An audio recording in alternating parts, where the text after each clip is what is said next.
When Donovan Bailey and Michael Johnson stepped onto a modified track in Toronto on June 1st, 1997, the scene was more akin to a heavyweight boxing clash than a track and field meet. I'm the world's fastest man. The two Olympic champions were among the most famous athletes in the world, but a highly publicized feud brought them to Canada for an unsanctioned event. When their outlandish 150-meter race was over, one of Bailey or Johnson would walk away $1.5 million richer. More importantly, the winner of this unprecedented race would finally be crowned the undisputed world's fastest man.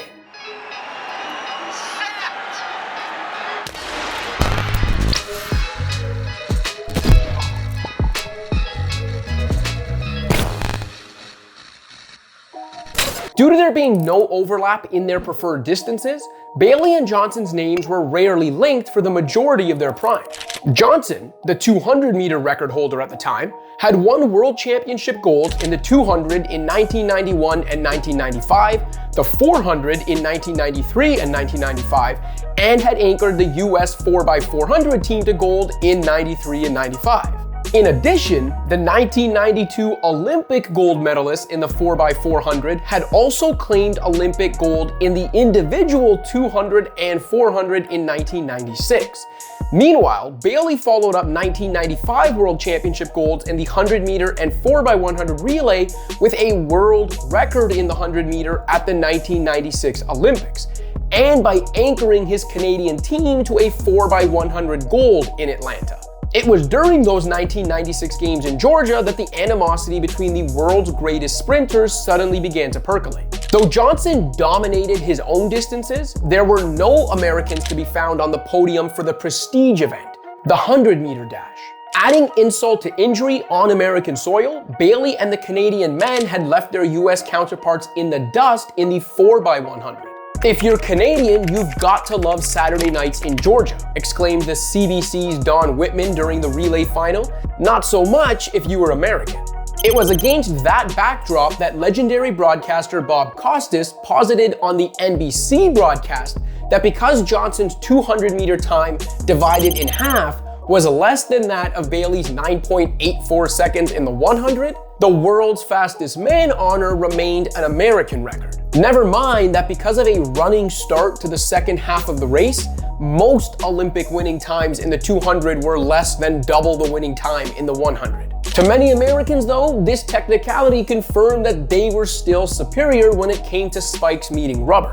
To aggrieved Canadians, Costas' comments and the way their southern neighbors latched onto them were merely an example of the US moving the goalposts to suit themselves. After all, since when was anyone but the 100-meter champion deemed the world's fastest? Not to mention, Bailey had been clocked running faster at top speed during his 96 title run than any human before him, a mark that stood for 13 years until Usain Bolt topped it. With American media referring to Johnson as the world's fastest man, and Bailey increasingly perturbed by questions about who deserved the title, the two superstars got into a shouting match during a meet in Berlin only weeks after the 96 games. Well, you know, Michael, if you want to be the fast man in the world, run the 100 meters. Figure it out. It's a straightaway. We sprinters, power sprinters, that's what we do. With the rivalry becoming increasingly personal, marketing and promotional companies foamed at the mouth, hoping to capitalize on the moment. It also helped that Bailey and Johnson represented rival brands, with the former an Adidas athlete and the latter a Nike star. The idea for a 150-meter race in Toronto that October was first floated by a California-based promotion that had gotten an agreement from Johnson. But Bailey ignored the offer in order to continue racing in Europe. Finally, in the fall of '96, a Canadian-based entertainment company struck a deal with both sprinters to stage the race in the then Sky Dome on June 1st, 1997, with Bailey and Johnson set for $500,000 appearance fees and an extra $1 million for the winner. The prize money was astronomical for a track event, and even though the meet was not sanctioned by the IAAF, that didn't stop anticipation from exploding. I fear no one, and when we step on the track, it's war. I mean, when you get on the track, anyone out there is a rival and they're an enemy, and that's the way it is. Adding to the boxing-like feel being played up by the combatants, the main event would be preceded by an undercard of other 1v1 track and field events, and a performance by the Blues Brothers. Though he may have agreed to the race, Bailey remained steadfast that the results would have no bearing on the fastest man title. "This is a joke to say that this is for the fastest man in the world," Bailey said in a teleconference. "If it were, you wouldn't be included in this race," he told the non-100 meter runner. Bailey's voice remained the loudest in the lead up to the event, with Sports Illustrated calling him a whiner after the Canadian complained about not receiving a single vote for 1996 Associated Press Male Athlete of the Year. It didn't help that the morning of the race, Bailey issued a press release announcing he would be running under mental duress due to the fact the modified track was 85 meters on the curve rather than the agreed to 75-75 split between the curve and home straight. Nevertheless, after nearly a year of buildup, months of verbal sparring, and last-minute logistical and financial issues that resulted in a Toronto businessman needing to save the event, the race was on. In addition to 30,000 in attendance at the Sky Dome, millions more would tune in for national broadcasts on CBS in the States and CBC in Canada, as well as international broadcasts in 54 other countries. They would almost all be disappointed.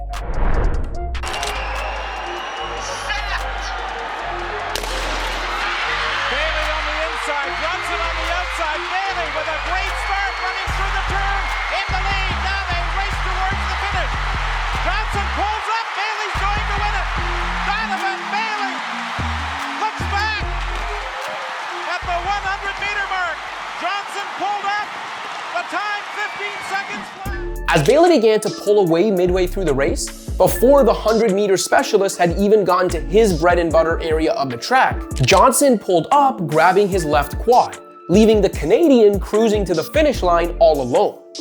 We'll see a mark when they get to the 50. Bailey's up on Johnson's shoulder at this point, and at 50 is just slightly ahead, and now he's a full meter clear, and it's at this point that Johnson begins to ease off. He senses he's got this pull. Bailey powering away, beginning perhaps to tighten a little bit in the shoulders, but well ahead and coming through the 150 meter mark, the victor.